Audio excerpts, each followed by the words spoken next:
Hello and welcome दोस्तों। ये कहानी जो मैं आपको सुनाने जा रहा हूँ, ये एक अपने आप में बहुत ही हॉरिफाइंग एक्सपीरियंस होने वाला है आपके लिए, क्योंकि ये कहानी है एक ऐसे इंसान की जो नौकरी की तलाश में बहुत दर बदर भटक रहा था, लेकिन उसको नौकरी नहीं मिल पा रही थी। ये इंसान उत्तराखंड का रहने वाला था और उत्तराखंड से प्लेन्स पे आने के बाद, जैसे कि दिल्ली है या गुड़गांव है या यूपी है, इन सब जगहों पे उसने बहुत ज़्यादा ट्राई करा, लेकिन उसको नौकरी नहीं मिल रही थी। ये कहानी है ब्रजेश की। ब्रजेश एक गरीब फैमिली से बिलोंग करता था, जो कि उत्तराखंड में रहने वाले एक कुमाऊं रीजन के लोग थे। काफ़ी ज़्यादा गरीबी का सामना करने के बाद उसका पूरा बचपन गरीबी में ही गुजरा। तो उसने सोचा क्यों ना मैं अपनी ज़िंदगी में कुछ ऐसा करूं कि मेरे घर परिवार को भी इससे मदद मिले। इस चीज़ के लिए ब्रजेश निकल गया उत्तराखंड से दिल्ली के साइड। दिल्ली में नोएडा है, गुड़गांव है, एनसीआर जो दिल्ली का है, काफ़ी ज़्यादा डेवलप्ड एरियाज़ हैं। इन जगहों पे उसने जॉब के लिए ट्राई किया। अच्छा, उसके लिए बेहतर ये था कि वो कोई वॉचमैन की जॉब ढूंढ ले या इस तरीके का कोई क्लर्क वाला काम, क्योंकि वो उतना ज़्यादा पढ़ा हुआ नहीं था, उसकी एजुकेशन उतनी ज़्यादा हाई नहीं थी। तो वो सपोज़ कर रहा था कि उसको वॉचमैन की जॉब मिल जाए। काफ़ी दिन ढूंढने के बाद उसको दिल्ली में एक जॉब मिलती है वॉचमैन की, जो कि एक अपार्टमेंट में उसको वॉचमैन की नौकरी मिल जाती है। वो नौकरी खुशी खुशी ज्वाइन कर लेता है और सारे पेपर वर्क्स करने के बाद करीब 10 या 12 हज़ार सैलरी पे उसको वो नौकरी मिलती है। ब्रजेश काफ़ी खुश होता है। वो ये सोचता है कि हाँ चलो, स्टार्टिंग में उसको काफ़ी अच्छा अमाउंट मिल रहा है, आगे चल के ये और भी बढ़ेगा। तो वहाँ पे वो नौकरी करने लगा। 2-4 दिन नॉर्मली सब कुछ होता है, क्योंकि उसकी नाइट शिफ्ट होती है। रात में 9 बजे से लेकर सुबह 5 बजे तक उसकी जॉब होती है। तो वो ठीक है, वो अपना टाइम से पहुँचता है अपने जो उसकी लोकेशन होती है, जहाँ पर उसको जॉब करनी होती है, उस अपार्टमेंट में पहुँचता है, उस बिल्डिंग में पहुँचता है। उस बिल्डिंग में पहुँचने के बाद कुछ दिनों तक वो जो जॉब है वो नॉर्मल चलती है उसकी। 3 से 4 दिन, 5 दिन उसको ज़्यादा दिक्कत नहीं होती है। ज़्यादा उस अपार्टमेंट में ज़्यादा लोग भी नहीं होते हैं। शायद पूरे 10 फ्लोर के अपार्टमेंट में शायद 3 या 4 फैमिली ही उसमें रह रही होती हैं। तो वो उसको थोड़ा-सा ये फ़ील होता है कि यार इतना बड़ा अपार्टमेंट है, लेकिन इसमें रहने वाले लोग इतने कम क्यों हैं? जिस पर वो वहाँ के लोगों से पूछता भी है, तो ज़्यादा उससे कुछ खुल के वो बात नहीं करते। और उसके बाद वो उसको ये कह देते हैं, हाँ अभी अपार्टमेंट नया है, अब इसमें टाइम लगेगा, लोग आएँगे। इस तरीके के कुछ बातें होती हैं जो उससे बोल दी जाती हैं।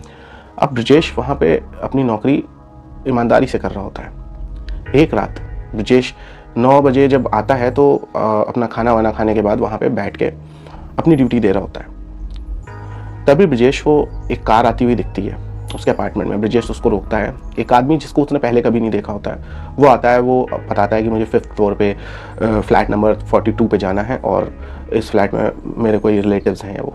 तो ब्रजेश थोड़ा सा सोचता है, क्योंकि वो रजिस्टर पे सारी चीज़ें चढ़ा रहा होता है, तो वो सोचता है 42 पे ना, ये तो खाली है अभी, और ये कह रहे हैं कि कोई रहता है। तो ब्रजेश उससे कहता है कि भाई साहब, ये फ्लैट तो बहुत दिन से खाली है, इसमें तो कभी तक कोई आया ही नहीं। तो वो इंसान पलट के जवाब देता है कि देखो, मुझसे ज़्यादा बहस ना करो। उसको चाबियाँ दिखाता है, कहता है ये मेरे पास चाबी है उस फ्लैट की और मैं उस फ्लैट में रह रहा हूँ।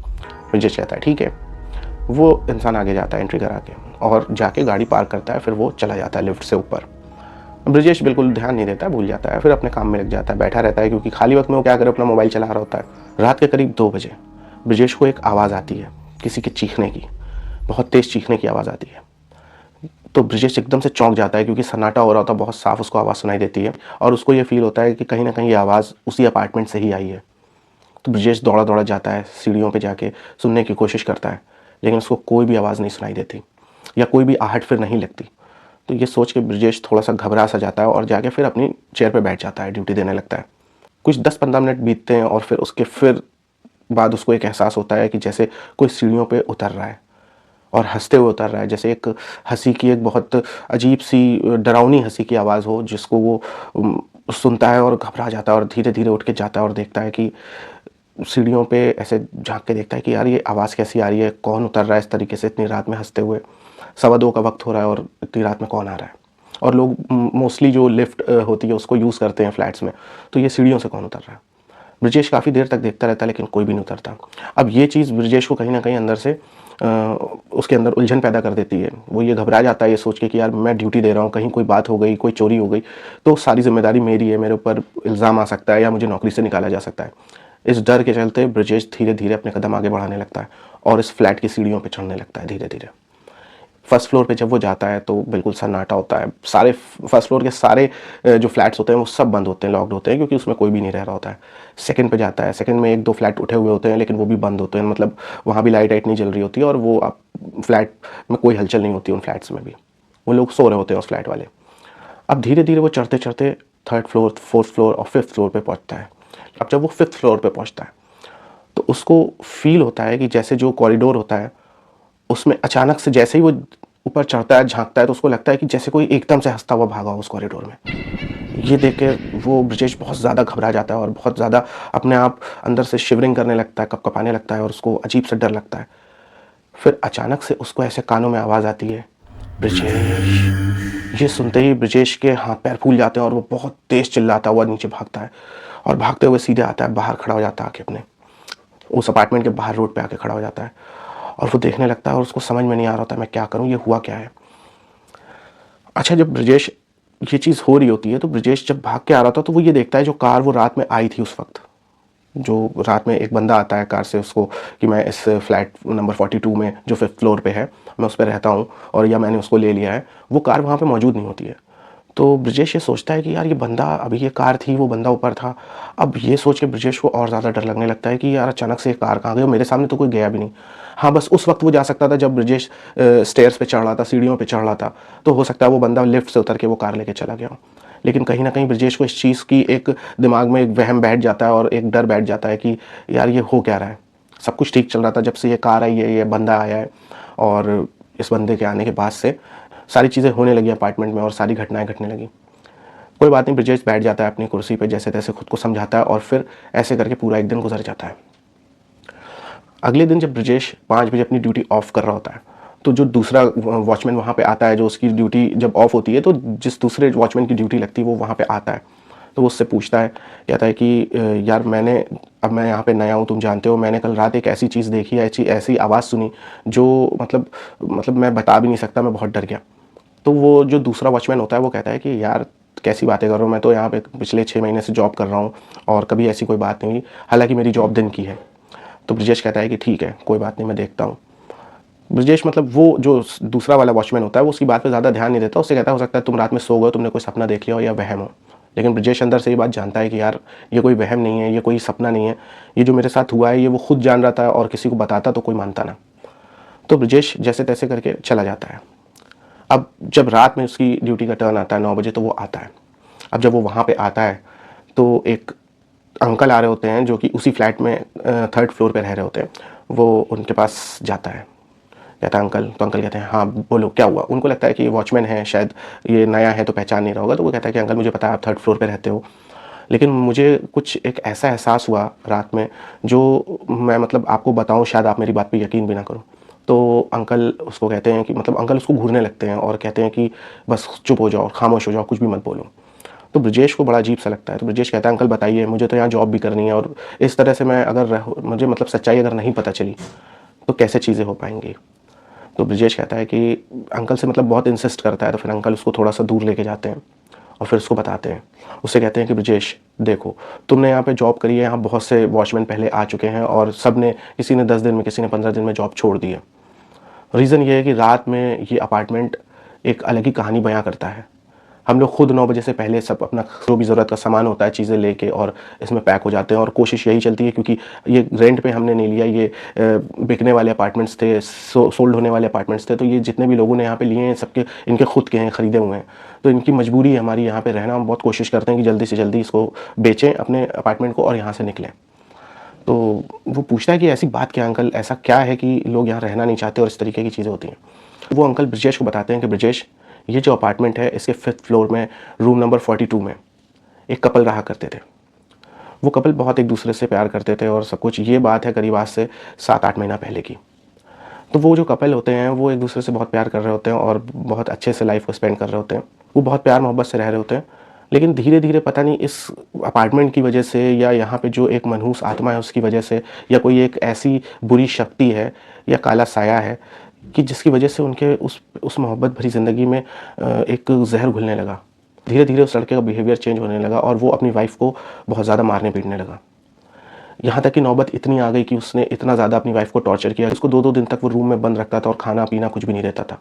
इससे उस लड़की का जो मेंटल जो हालत है वो बहुत ज़्यादा बिगड़ गई और उसके बाद एक दिन ऐसा आया कि रात में 2 बजे उस लड़की ने अपनी बालकनी से 5th फ्लोर से कूद के जान दे दी। और जब पुलिस आई तो पोस्टमार्टम रिपोर्ट्स और सारी चीज़ें होने के बाद ऐसा कुछ भी नहीं मतलब क्लियर हुआ ऐसा कि वो उसके हस्बैंड ने उसको मारा हो। उसमें यही आया कि ये एक सुसाइड था। इसके बाद हुआ ये कि वो आदमी उसमें अकेले रहने लगा। 10 से 15 दिन गुजरे होंगे और वो उसकी हालत बहुत ख़राब थी। वो हर वक्त शराब के नशे में और सिगरेट्स और ये सारी चीज़ें करता रहता था और बहुत ज़्यादा मतलब परेशान रहता था और काफ़ी चिल्लाता था अपने फ्लैट में और चीखता था। फिर एक दिन ऐसा हुआ कि 4-5 दिन तक हम लोग को किसी को ना आते ना जाते उसकी कार खड़ी थी, धूल खा रही थी और कोई कहीं से भी उसका कोई अता पता नहीं चल रहा था। तो जो अपार्टमेंट्स के जो लोग थे उनको फ़िक्र हुई, उन्होंने सोचा कि ठीक है चलो चेक करते हैं कि आखिर ऐसा क्या है उस बंदे का, मतलब क्या हाल है। वो ना अपने फ्लैट से बाहर निकला ना कुछ, उसके फ्लैट में ताला भी नहीं लगा हुआ है, तो कहीं ना कहीं वो अंदर ही है। तो वो इतने दिन तक अंदर अकेले क्या कर रहा है। तो ये सब मिलके 7-8 लोग जाते हैं वहाँ पे ये देखने के लिए कि पता तो करें कि आखिर ऐसा क्या हुआ कि वो बंदा अब दिख नहीं रहा है 4-5 दिन से। जब वो उसके फ्लैट के पास जाते हैं, क्योंकि ये नया अपार्टमेंट था जो बहुत धीरे धीरे कुछ लोगों ने ही खरीदा था, ज़्यादा भीड़ नहीं थी, ज़्यादा फ्लैट यहाँ पे खरीदे नहीं जा चुके थे, तो बहुत कम ही लोग होते हैं और जिस फ्लोर में वो लोग रह रहे होते हैं उसमें वो उनका अकेले का ही वो फ्लैट सोल्ड हुआ होता है। तो जब उस फ्लोर पे पहुँचते हैं एक हल्की हल्की सी स्मेल उन लोग को फील होती है। जब उसके डोर के पास पहुँचते हैं, रूम नंबर 42 पे, फ्लैट नंबर 42 पे पहुँचते हैं, तो एक बहुत तेज़ स्मेल आ रही होती है किसी चीज़ के, जैसे मांस के सड़ने की स्मेल। तो ये देख के वो लोग जैसे तैसे पुलिस को कॉल कर देते हैं, क्योंकि घबरा जाते हैं, उनको लगता है कुछ ना कुछ गड़बड़ हो गया, कुछ ना कुछ गलत हुआ है। जब पुलिस आती है और उस फ्लैट का डोर तोड़ती है तो अंदर से उसी आदमी की लाश मिलती है जो कि 4-5 दिन पहले ही मर चुका होता है। अब अंकल बताते हैं कि इस ब्रिजेश सबसे खतरनाक बात ये होती है कि उस आदमी की मौत भूख से, प्यास से, शराब के नशे से नहीं हुई थी। उसके गले पे जैसे किसी ने उसके गले को दबाया हो, हाथ की उंगलियों के निशान, उसकी पीठ पे नाखूनों के निशान, उसके सीने पे नाखूनों के निशान, और बड़ी बेरहमी से उसको मारा गया होता है। अब क्योंकि फ्लैट अंदर से बंद है, ये सारी चीज़ों को देख के पुलिस भी थोड़ा सा घबराती है कि ये किस तरीके की मतलब हत्या है, कि 5th फ्लोर पे कौन ऐसे गया, और अगर गया भी तो रूम अंदर से ही बंद है। मतलब आज तक इन्वेस्टिगेशन करने के बाद कितनी बार पुलिस उस फ्लैट में आई, कितनी बार फोरेंसिक वाले आए, कितनी बार CID वाले आए, सारी चीज़ें की गई, लेकिन आज तक इस चीज़ का खुलासा नहीं हुआ कि आखिर उसकी मौत हुई कैसे थी। ये सुन के ब्रिजेश बहुत ज़्यादा घबरा जाता है और ब्रिजेश को याद आता है कि एक रात पहले एक गाड़ी आई थी जिसमें एक इंसान बैठा था जो सेम रूम के बारे में बता रहा था और कह रहा था मैं इसी में रहता हूँ, और उसके बाद वो गाड़ी गायब भी हो गई। फिर ब्रिजेश अंकल को बताता है, कहता अंकल ऐसा ऐसा हुआ, रात को एक गाड़ी आई। तो अंकल पूछते मतलब ऐसी कार थी, इस कलर की थी, वो सारी चीज़ें मैच करती हैं, वो इंसान भी मैच करता है। तो ये सुन के अंकल भी बहुत डर जाते हैं और ब्रिजेश से कहते हैं ब्रिजेश बहुत संभल के और बहुत सतर्कता के साथ यहाँ पे नौकरी करना, क्योंकि ये अपार्टमेंट्स अपने आप में एक कहानी बयां करता है और कहीं ना कहीं इन दोनों की आत्माएं, उस आदमी और उस औरत की आत्माएं इस अपार्टमेंट में वास करती हैं। ये सुनकर ब्रिजेश को बहुत डर लगता है और बहुत ज़्यादा घबरा जाता है और कहीं ना कहीं कोशिश करता है कि मैं जल्दी से जल्दी ये नौकरी छोड़ दूँ।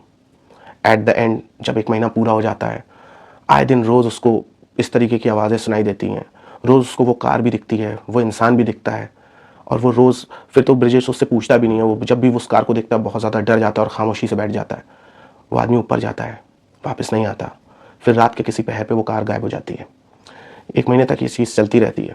ब्रिजेश हार चुका होता है, ये सारी चीज़ें देख देख के उसके अंदर इतना ज़्यादा डर बैठ चुका होता है। 1 महीने में जैसे उसको सैलरी मिलती है, वो अपने इस जॉब से रिज़ाइन देता है और भाग के वापस उत्तराखंड चला जाता है।